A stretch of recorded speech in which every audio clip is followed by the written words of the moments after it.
والصلاة والسلام على من لا نبي بعده وعلى آله وأصحابه وأزواجه وأهل بيته وأحبائه أما بعد فأعوذ بالله من الشيطان الرجيم بسم الله الرحمن الرحيم يا أيها الذين آمنوا كتب عليكم الصيام كما كتب على الذين من قبلكم لعلكم تتقون. قال النبي صلى الله تعالى عليه وسلم قال الله تعالى الصوم لي وأنا أجزي به وفي رواية وأنا أجزى به أو كما قال النبي صلى الله تعالى عليه وسلم. وأيضا قال النبي صلى الله تعالى عليه وسلم الصيام جنة أو كما قال النبي صلى الله تعالى عليه وسلم.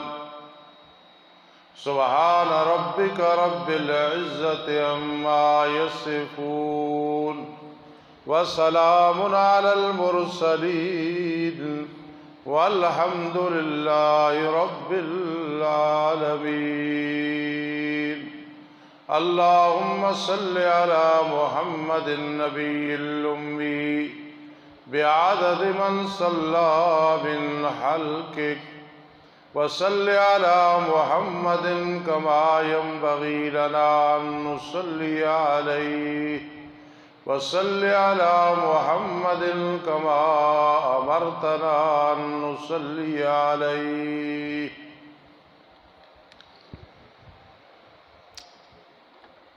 محترم سامعین کرام اور میری معززہ و موقرہ ماں و بہنوں، رب کائنات کا لاکھ لاکھ شکر ہے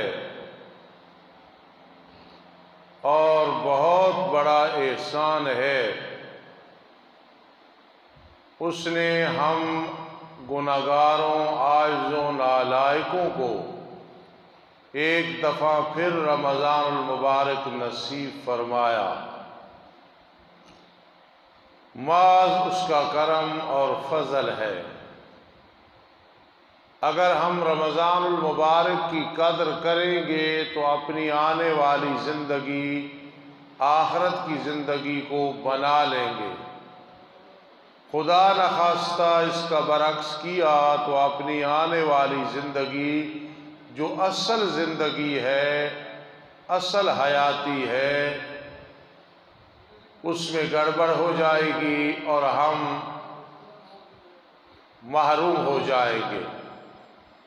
اس لیے رب کائنات نے ہمیں ایک موقع دیا ہے اور اس مہینے میں ہم بہت کچھ حاصل کر سکتے ہیں، چونکہ اللہ رب العزت نے نبی اکرم صلی اللہ تعالی علیہ وسلم کو تبلیغ کے معاملے میں حکم دیا وَأَنذِرْ عَشِيرَتَكَ الْأَقْرَبِينَ. آپ اپنے قریبی رشتہ داروں کو پہلے ڈرائیں، اور آپ نے ایسے ہی کیا. تو جو مبلغ، جو خطیب، جو واعظ، جو مقرر تبلیغ کی ابتدا اپنے اہل و عیال سے کرے گا اور پھر عوام میں کرے گا تو اس میں برکات ہوں گی۔ بفضل اللہ رات میں نے اپنے بیٹوں کو اور بیٹوں سے بھی پہلے اپنے شاگردوں کو دفتر میں بلایا، جتنے یہ حضرات پڑھانے والے ہیں پڑھنے والے ہیں، تو میں نے ان کو کہا کہ زندگی کا پتہ نہیں، ہو سکتا ہے ہم میں سے کسی کا یہ آخری رمضان المبارک ہو، اس لیے اس رمضان المبارک کو غنیمت سمجھو اور اپنی آخرت کی زندگی بنا لو۔ پچھلے ان دنوں میں یہ رمضان المبارک میں ہمارے کتنے نمازی، کتنے بزرگ اور والدین میں سے کتنے حضرات، شاگردوں میں سے کتنے حضرات، عوام، خواص، دوست، دشمن، کتنے حضرات زندہ تھے، آج وہ اپنی قبروں میں ہیں۔ اللہ انہیں غریق رحمت کرے۔ اس لیے زندگی کا پتہ نہیں، بہت بڑا موقع ہے کہ رب کائنات نے ہمیں رمضان عطا کیا۔ اس میں مقصد سحری اور افطاری نہیں، وہ تو ہے ہی ہے، اس کے بغیر روزہ نہیں ہے۔ عید کی تیاری شروع ہو گئی رمضان سے پہلے، یہ مقصد نہیں ہے۔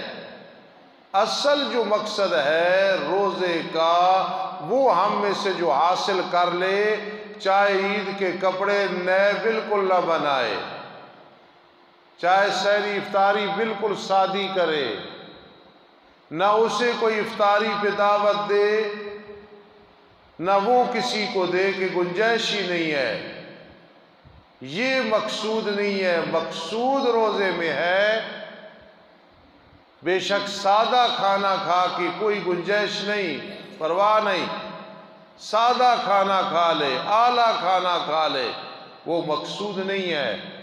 مقصود یہ ہے کہ رمضان المبارک میں نیکیاں زیادہ سے زیادہ کرنی اور زیادہ سے زیادہ گناہوں سے بچنا، یہ مقصد ہے اصل روزے کا۔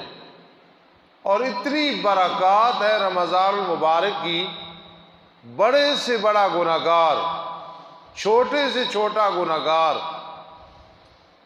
اگر رمضان المبارک پہ اپنے نفس پہ کنٹرول کر لے، کیونکہ شیطان تو ویسے جکڑ دی جاتے ہیں، یہ کوئی علماء کی بات نہیں ہے کہ علماء نے اپنی طرف سے گھڑی ہے، یہ کوئی تبلیغیوں کی بات نہیں کہ انہوں نے اپنی طرف سے گھڑ لی ہے، میری اور آپ کی بات نہیں کہ اپنی طرف سے گھڑ لی ہے، نہیں، صحیح حدیث ہے۔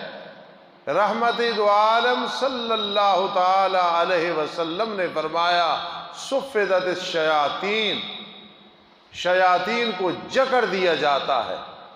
کسی کبھی بھی یہ خیال نہ کرنا کہ یہ کوئی ویسے بات ہے، جب میرے آقا علیہ السلام نے فرما دیا، سوال ہی پیدا نہیں ہوتا کہ وہ بات غلط ہو یا ہم اس میں شک کریں۔ ما ینطق عن الہوی ان ہوا الا وحی یوحی، جو آپ کی زبان اطہر سے بوتی نکلے وہ وحی ہے، وہ اللہ کا حکم ہے۔ انسان کو غلطی، گناہ، نافرمانی کی طرف لگانے والی دو چیزیں ہیں، ایک ہے شیطان من الجنات، ابلیس اور اس کا گروہ، اس کی کمپنی، اور دوسرا ہے نفس۔ رمضان المبارک میں شیاطین جکڑے جاتے ہیں، جنت کے دروازے کھولے جاتے ہیں، دوزخ کے دروازے بند کر دیے جاتے ہیں۔ اب جو انسان گناہ کرتا ہے، غلطی کرتا ہے، پھر شیطان تو جکڑے ہوئی ہیں، وہ کیسے کرتا ہے؟ وہ نفس کی وجہ سے کرتا ہے۔ یہ جو انسان کا نفس ہے اس وجہ سے وہ گناہ کر رہا ہوتا ہے۔ اب مجھے بتائیں، ایک آدمی کے دو دشمن ہوں اور ایک بیٹھ جائے اس کے حق میں یا عاجز ہو جائے، پیچھے ایک رہ جائے، تو آپ کیا کہیں گے؟ اب آسانی ہے یار، پہلے دو تھے ایک ایک اور 2 11 ہوتے ہیں، اب ایک ہے، میں مقابلہ کر لوں گا۔ تو میرے عزیزوں، دوستوں، بزرگوں، ماؤں، بہنوں، اس بات کو سمجھو، رحمت دو عالم صلی اللہ علیہ وسلم کی بات کو گہرائی میں جا کے سمجھو۔ ہمارے 2 دشمن تھے کل تک، رات سے ایک دشمن ہے، ایک جکڑا گیا ہے، قید ہو گیا ہے، اس کی ضمانت بھی رمضان میں نہیں ہو سکتی ہے، اور ایک پیچھے ہے نفس، اس کا علاج رمضان المبارک میں بڑا آسان ہے۔ جو وہ کہے اور وہ غلط ہو، اس کے پیچھے نہیں چلنا، اس کے ساتھ مقابلہ کرنا ہے۔ پھر میری زندگی کی بات، اور انشاءاللہ کرتا رہوں گا کہ پھر لطف آتا ہے کہ آدمی گناہوں سے باز آئے، نیکیاں زیادہ سے زیادہ کرے، اور اس دشمن کو جس کا نام نفس ہے اسے مخاطب کر کے کہے، حل من مبارز، حل من مبارز، حل من مبارز، آنا کرا مجھ سے گناہ، آنا کرا مجھ سے گناہ۔ اگر رمضان مبارک کے فضائل تو وہ تو انشاءاللہ بیان ہوتے رہیں گے، آپ سنتے رہتے ہیں، جو مقصودی چیز ہے اس پہ نظر رکھیں، اور آج سے تہیہ کریں، ارادہ کریں خدا را کہ اصل جو ہمارا مقصد ہے رمضان المبارک میں وہ کیا ہے، لعلکم تتقون، ہمارے اندر تقوی آ جائے، پرہیزگاری آ جائے۔ اور میں ہیڈ ماسٹر کہہ رہا ہوں، پہلے کہہ رہا ہوں، اگر یہ سعادت کسی کو نصیب ہو گئی تو مجھے رمضان المبارک کے آخری دنوں میں علیحدہ ضرور بتا دینا، میں مبارک بھی دوں گا اور اس آدمی کو مستجاب الدعوات سمجھوں گا۔ بہت آسان ہے، کوئی مشکل نہیں، الدین یسر، دین آسان ہے۔ اور اگر اس معاملے میں دیکھا جائے کہ رمضان کا جو اصل مقصد ہے، قرآن نے ایک بیان کیا، لعلکم تتقون، تاکہ تم متقی بن جاؤ، پرہیزگار بن جاؤ۔ جمعۃ المبارک میں نے اٹک میں پڑھایا، اور میں نے ایک تحقیقی بات وہاں عرض کی اور یہاں بھی کرنے لگا ہوں۔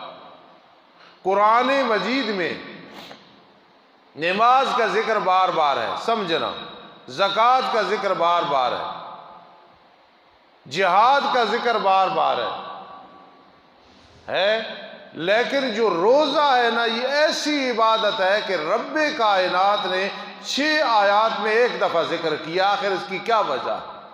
اس نقطے کو سمجھو۔ رات میں کہہ رہا تھا کہ قرآن سمندر ہے، مومن ایک مچھلی ہے، تو مچھلی جب سمندر کے اندر ہوتی ہے تو خوش ہوتی ہے، آپ رات کے وقت سنتے ہیں، صبح سمجھتے ہیں۔ ایک نفس کا حملہ یہ بھی ہوتا ہے رمضان المبارک میں، اور میری طرف سے گزارش ہے، رمضان میں لفظ نفس استعمال کیا کرو۔ شیطان کے حملے کوئی نہیں ہوتے، یہ نفس کا حملہ ہوتا ہے، وہ تو جکڑ دیا گیا ہے۔ رحمت دو عالم صلی اللہ تعالی وسلم نے فرمایا وہ جکڑے گئے، لہذا اس اصطلاح کو چھوڑو۔ تو یہ جو نفس ہے، نفس یہ انسان کو غلط سبق دیتا ہے، صبح جلدی جلدی سو جا، نماز پڑھ اور سو جا، حالانکہ خیرکم من تعلم القرآن وعلمہ، رات تراویح ہے 20، صبح اللہ کا قرآن سمجھو، جس عالم سے بھی سمجھو، جس مسجد میں سمجھو، جس خطیب سے سمجھو، تاکہ خیرکم بن جاؤ، تم میں سے بہترین انسان۔ اب دیکھو قرآن مجید میں نماز، زکوٰۃ کا ذکر بار بار آیا ہے، سچ بولو بار بار آیا ہے، گناہوں سے بچو بار بار آیا ہے، توبہ کرو بار بار آیا ہے، تو روزوں کا ذکر صرف 6 آیات میں کیوں آیا ہے؟ اس کی مثال اس طرح ہے کہ میں باتیں کر رہا ہوں، انجمن بیٹھی ہے، آپ لوگ بیٹھے، اور ایک آدمی کہتا ہے کہ استاد جی فلاں بات، تو میں کہتا ہوں میں نے ایک دفعہ کر دی ہے، وہ اتنی ہے، وہ بھی کسی کے دماغ سے نکل سکتی ہے۔ مثال کے طور پہ صفے بچھانا، بھائی اس کو بار بار کیا کہنا ہے؟ کہا ہے نا کہ صفوں کے بغیر کیسے نماز پڑھیں گے، لاؤڈ سپیکر کے بغیر آپ کا خطیب کیسے تقریر کرے گا؟ ایک دفعہ جو کہہ دیا ہے، ایک آدمی کہے او جی فلاں کو بلانا ہے، فلاں کو شادی پہ بلانا ہے، فلاں کہتے ہیں، وہ تو اپنے گھر کے، اسے بھی کہیں گے، اسے نہیں پتا ہے کہ میرے بھتیجے کی شادی ہے، میرے بھانجے کی ہے، میرے نواسے کی ہے. سبحان اللہ سبحان اللہ. قرآن مجید نے روزے کو اتنی اہمیت دی ہے، ایک دفعہ 6 آیات میں ذکر کر کے فرمایا سمجھ لو یہ اتنا اہم ہے کہ میں بار بار نہیں کہوں گا، تمہیں ایک دفعہ کہہ دیا ہے. اگر ابھی بھی نہیں سمجھ آئی بات، آؤ اس کو اور انداز سے سمجھاتا ہوں. قیامت کے دن جب اعمال کا بدلہ دیا جائے گا تو رب کائنات فرشتوں کو حکم دیں گے اس عمل کا بدلہ دے دو، اس کا بدلہ دو، اس کا بدلہ دے دو. اور پھر ایک اور بھی ہوگا، میں نے حدیث میں پڑھ رہا تھا، صحیح حدیث میں، قیامت کے دن انسان پھنس جائے گا، پھنس گیا او بڑا پریشان ہو جائے گا. نماز آئے گی چھڑا کے لے جائے گی اللہ کی رحمت اور فضل سے. ایک آدمی پھنس جائے گا، زکوٰۃ آئے گی اسے چھڑا کے لے جائے گی. ایک آدمی پھنس جائے گا بے فضل اللہ، کیونکہ سب سے بڑی شفاعت محمد الرسول اللہ صلی اللہ علیہ وسلم کی ہے. یہ اس کی ضمنی اور ذیلی شفاعتیں ہیں. قرآن آئے گا، تبلیغ آئے گی، سچ، امانت، دیانت، صداقت، شرافت، لیاقت، یہ چیزیں آئے گی. اس نے یہ نیکی کی تھی، اس نے یہ نیکی، اس کو چھوڑ دو، رب کائنات چھوڑ دے جی. اور جب روزے کے بدلے کی بات آئے گی، نہ جبرائیل امین، نہ میکائیل، نہ اسرافیل، نہ عزرائیل، نہ روح فرشتہ علیہ السلام، کسی کو نہیں حکم ہوگا کہ چلو. اللہ فرمائے گا الصوم لی وانا اجزی بہ، روزہ میری رضا کے لیے تھا، اس کا بدلہ بھی میں اپنے ہاتھ سے دوں گا. سبحان اللہ. اگر کوئی کہے کہ استاد جی نماز اللہ کے لیے نہیں ہے جو اللہ فرما رہا ہے روزہ میرے لیے ہے، پھر کیا جواب دو گے؟ زکوٰۃ اللہ کے لیے نہیں ہے جو اللہ فرما رہا ہے روزہ میرے لیے نہیں. بڑا آسان جواب ہے. ایک آدمی کے 5 بیٹے ہو، 6 ہو، 10 ہو، 4 ہو، 2 ہو، سارے بیٹے ہیں ماشاءاللہ. ایک بیٹا زیادہ خدمت کرے تو باپ کہتا ہے یہ میرا بیٹا ہے، حالانکہ بیٹے سارے ہیں. اہمیت کے لیے ماں کہہ رہی ہے باپ یہ میرا بیٹا ہے، یہ میرا بیٹا ہے. بیٹے سارے ہیں، شاگرد بہت ہوں، یہ میرا شاگرد ہے کیونکہ وہ زیادہ ہے. اس لیے فرمایا الصوم لی، روزہ میرے لیے ہے، عبادتیں ساری میرے لیے ہیں، لیکن جو روزہ ہے یہ میری خاص عبادت ہے. اس لیے فرمایا الصوم لی، روزہ تو پھر خاص میری عبادت ہے، بڑی اہمیت ہے. اور جب بدلے کی بات آئے گی وَأَنَا أَجْزِي بِهِ، فرشتے نہیں بدلہ دیں گے، اللہ اپنے ہاتھ مبارک سے اپنی شایان شان کے مطابق روزے داروں کو بدلہ دے رہا ہوگا. کہو سبحان اللہ. ایک نفس ہو نا انسان کا، اپنا نفس ہے.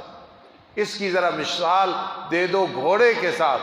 گھوڑا سرکش ہو تو مالک کیا کرتا ہے؟ سب سے پہلے اس کی خوراک گھٹا دیتا ہے. گھٹ گئی، خوراک تھوڑی کر دی، اب وہ کمزور ہو گیا ہے، پھر اس پہ بوجھ لاتا ہے. جب بوجھ لاتا ہے اب وہ سرکش نہیں رہتا، اب وہ سرکش نہیں رہتا ہے. وَإِنَّ النَّفْسَ لَأَمَّارَةٌ بِالسُّوءِ إِلَّا مَا رَحِمَ رَبِّي، 13واں پارہ. یہ جو نفس ہے نا وہ شیطان تو ایک سائڈ پہ ہو گیا، اللہ نے ایک سائڈ پہ رمضان میں کر. یہ جو نفس ہے نا، یہ جو بھوک ہے، پیاس ہے، لذات ہے، شہوات ہے، دل میں کنٹرول ہے، کھانا پینا جماع وغیرہ سب پہ کنٹرول ہے. یہ ایک خوراک گھٹانے کی مانند ہے کہ یہ نفس بڑا سرکش ہے، اس کی خوراک گھٹاؤ. جب گھٹا دی اتنے گھنٹے، 14 گھنٹے، 14.5 گھنٹے، 14.25 گھنٹے خوراک گھٹ گئی ہے، اب اس پہ بوجھ لادنا ہے. وہ کیا ہے؟ غیر رمضان میں تراویح نہیں ہے، 20 تراویح ہیں، وہ ذرا پڑھو، سنو اور تقوی اختیار کرو، یہ بوجھ لاد دو. حدیث میں آتا ہے یقین کرنا، اگر یقین کے ساتھ آدمی رمضان کے فضائل سن لے، جو آج کا موضوع لکھا ہے مفتی صاحب نے، اگر فضائل سنیں، مسائل سنیں، تو میں اپنے آپ کو سب سے پہلے پیش کرتا ہوں، بعد میں آپ کو، کہ اتنے ہم شرمندہ ہوں، اتنے ہم شرمندہ ہوں. یار رمضان کو ہم نے رمضان سمجھا ہے، رمضان کا مقصد بھی ہمارے دل میں آیا ہے کہ رمضان ہے کیا چیز، رمضان کی بزرگی، رمضان کا مقام اور فضیلت جس نے سمجھا ہے اس کے لیے 30 دن عید ہے، عید سے بھی زیادہ خوشی ہے.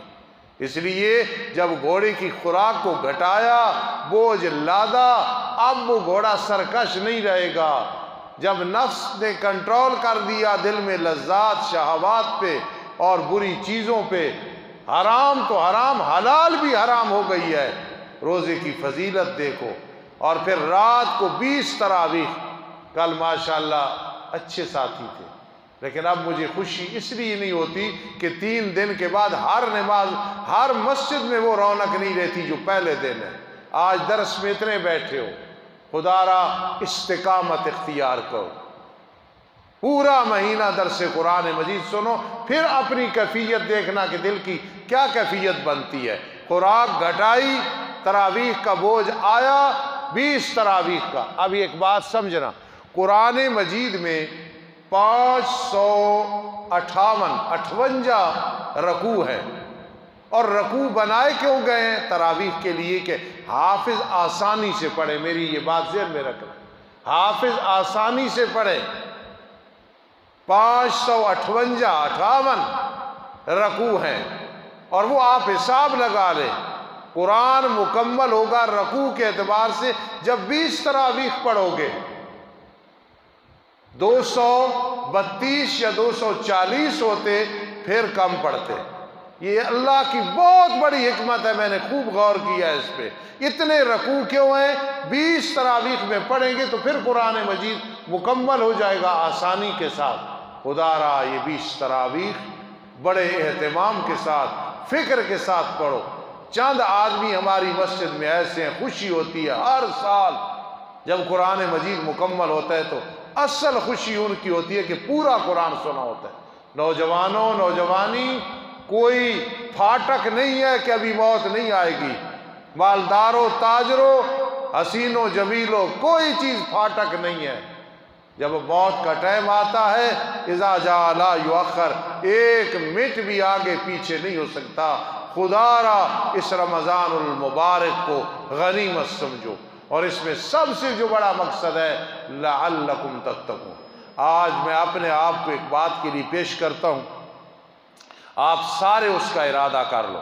رات دفتر میں قاری غلام فرید صاحب حفظہ اللہ، طاہر رحمان صاحب، عثمان صاحب، نور محمد صاحب سارے بیٹھے تھے۔ وہاں بھی میں نے پہلے اپنی بات کی، پھر ان کی بات کی، اور ان سب نے میرے ساتھ وعدہ کیا۔ آپ سے میں وعدہ نہیں لوں گا، خدا را لعلکم تتقون، تاکہ تم بچ جاؤ گناہوں سے۔ ان میں سے صرف ایک گناہ کا میں آج ذکر کروں گا، غیبت۔ یہ علماء بھی کر رہے ہیں، اللہ معاف کرے، جو رات کو تراویح پڑھاتے ہیں ان سے بھی ہو جاتی ہے، بڑے بڑے خطیبوں سے ہو جاتی ہے، معذرت کے ساتھ نوجوان بیٹھے ہو آپ سے ہو جاتی ہے، میری ماؤں بہنوں سے غیبت ہو جاتی ہے، چلتے پھرتے ہو جاتی ہے۔ اور یہ آگ کی مانند ہے، آگ کی مانند۔ کپڑے پڑے ہیں، کاغذات پڑے ہیں، لکڑ پڑی ہے، لیکن اگر آگ لگ جائے تو سب کو نیست و نابود کر دیتی ہے۔ خدا را اس رمضان میں ٹریننگ کرتے ہیں، انشاءاللہ پوری کوشش کریں گے، کہو انشاءاللہ۔ غیبت سے بچنا ہے، اس گناہ سے مقابلہ کر لو۔ فلاں ایسے، فلاں ایسے، اگر اس کو ہم اچھا کہیں گے اچھا بن جائے گا، برا کہیں گے برا۔ پوری زندگی غیبتوں میں گزر گئی، کسی کا کیا بگڑا؟ میں نے غیبت کی، آپ نے کی، عورتوں نے کی، پوری دنیا میں ایک دوسرے کی غیبتی، تو کیا کسی کا بگاڑا ہے؟ اپنا بگاڑا ہے۔ خدا را آنسو بہاؤ دل کے ساتھ، اس گناہ کو چھوڑنا ہے۔ اور میں یہ کہوں گا، میں انشاءاللہ اپنی طرف سے کوشش کروں گا، اگر میرے سامنے کسی کی غیبت ہوئی تو پوری کوشش کروں گا انشاءاللہ کہ منع کر دوں گا۔ بھائی نبی علیہ السلام نے منع فرمایا، قرآن کہہ رہے لعلکم تتقون، ٹریننگ حاصل کرو، اور ان گناہوں سے غیبت ہے، جھوٹ ہے، نظر کی حفاظت کرو، جی چغلی نہیں۔ اصل روزہ یہ مقصد ہے۔ اب سناؤ بھائی، ایک کو افطاری کرائی، سحری کرائی، وہ فضائل تو سنے ہیں کہ فرض کا ثواب 70 گنا زیادہ، نفل کا ثواب فرض کے برابر، جنت کے دروازے کھل گئے، دوزخ کے دروازے۔ لیکن میرے عزیزوں، یہ ذہن میں رکھنا، اور 4 کام جو رمضان میں کرنے ہیں۔ پہلا روزہ ہے، ابھی ہم کرتے ہیں تاکہ سنت پہ عمل ہو جائے۔ پہلا کام ہے لا الہ الا اللہ محمد رسول اللہ، سارے پڑھو لا الہ پھر پڑھو لا الہ الا اللہ محمد الرسول اللہ۔ میرے آقا نے فرمایا ایک کام یہ ہے، اور دوسرا ہے فرمایا استغفار، سارے پڑھو استغفر اللہ ربی واتوب الیہ، استغفر اللہ ربی واتوب الیہ، استغفر اللہ ربی واتوب الیہ، یہ پورے رمضان میں کرنا ہے۔ اور تیسرا کام ہے جنت مانگنی، تو سارے کہو یا اللہ جنت کا مستحق بنا دے، یا اللہ جنت کا مستحق بنا دے، یا اللہ جنت کا مستحق۔ اور چوتھی چیز کیا ہے؟ اللہم اجرنی من النار یا اجرنا من النار، اللہ جہنم سے پناہ دینا، جہنم سے پناہ دینا۔ یہ چار کام بطور ٹریننگ میں نے آپ کو کرا دیے ہیں۔ لا الہ الا اللہ محمد الرسول اللہ، استغفر اللہ الذی لا الہ الا هو الحی القیوم واتوب الیہ، اللہ جنت کا مستحق بنا دے، اللہ دوزخ سے محفوظ کر۔ انشاءاللہ کل اگلا جو موضوع ہے اس کو چلائیں گے، اور تمام حضرات ارادہ کر لو کہ انشاءاللہ درس کا ناغہ نہیں ہوگا۔ وما علینا الا البلاغ المبین۔